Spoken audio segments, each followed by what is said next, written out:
के बारे में अध्ययन करेंगे, जानेंगे कि कोशिका क्या होती है और साथ ही हम कोशिका की स्लाइड भी बनाएंगे। ठीक है, तो कोशिका की स्लाइड जो होती है वो दो प्रकार की बनती है। एक हमारी परमानेंट स्लाइड होती है और एक टेम्परेरी स्लाइड होती है। परमानेंट स्लाइड जो होती है वो ज़्यादा समय रखने के लिए हम बनाते हैं, और टेम्परेरी स्लाइड जो हम तुरंत ऑब्जर्वेशन कुछ करना होता है तो उसे तुरंत बनाते हैं। ठीक, तो पहले हम देखें कि कोशिका होती क्या है। तो जैसे कि कोशिका हम जानते हैं कि किसी भी जीव की शरीर की मूलभूत इकाई, संरचना की मूलभूत इकाई कोशिका कहलाती है। ठीक, इसी से मिलकर के जीवधारियों का शरीर बना हुआ होता है, और इसकी खोज रॉबर्ट हुक ने की थी 1665 ईस्वी में। लेकिन जंतु कोशिकाओं में जो होती है कोशिका भित्ति नहीं पाई जाती है। तो आपने जिस तरह से देखा होगा जब घर बनते हुए ईंटों की संरचनाओं के एक के ऊपर एक जुड़े हुए देखा है।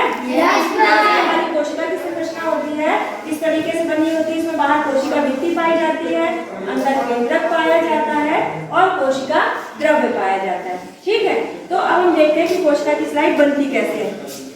पास में जाओ। इस तरह से हमारे पास एक प्याज है।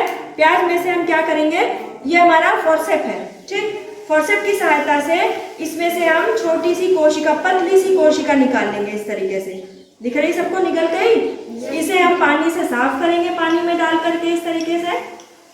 कुछ देर धोने के बाद, धुलने के बाद इसे हम सेफ्रोनिन रंजक में डालेंगे, जिससे इसकी जो कोशिकाएं हैं उसमें रंग चढ़ जाए तो बराबर हमें दिखाई दे। इसमें लगभग 1 मिनट के लिए हमें छोड़ना है।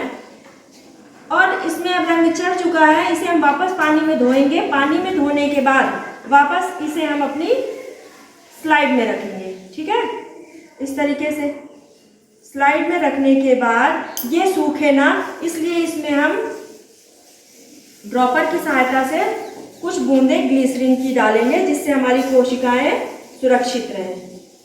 ज़्यादा नहीं डालना है, ज़्यादा डालने से हमारा कवर स्लिप लगाने के बाद से जो है पूरे में बिखर जाएगा, सेफ्रोनिन और ग्लिसरीन दोनों ही। इस तरीके से रखने के बाद अब इसमें हम कवर स्लिप को आपको बहुत ही सावधानी के साथ लगाना है। इसको रख करके और इसके ऊपर यूँ कवर स्लिप रख देना है। कवर स्लिप रखने के बाद जो इसका एक्स्ट्रा मटेरियल रहेगा उसे हम पोंछ देंगे, कॉटन की सहायता से हम पोंछ देंगे। ठीक है, अब इसे हम देखेंगे माइक्रोस्कोप में। आगे ले आओ लड़के।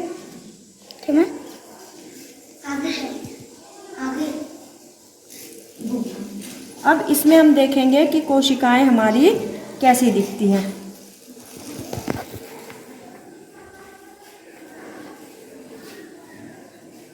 इसे हम इस तरीके से फोकस करेंगे माइक्रोस्कोप में और देखेंगे कि हमारी कोशिका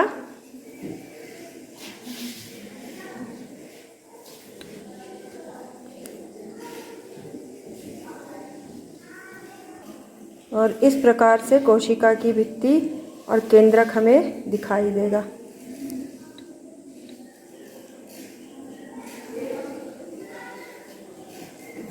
ये दिख रही है कोशिका।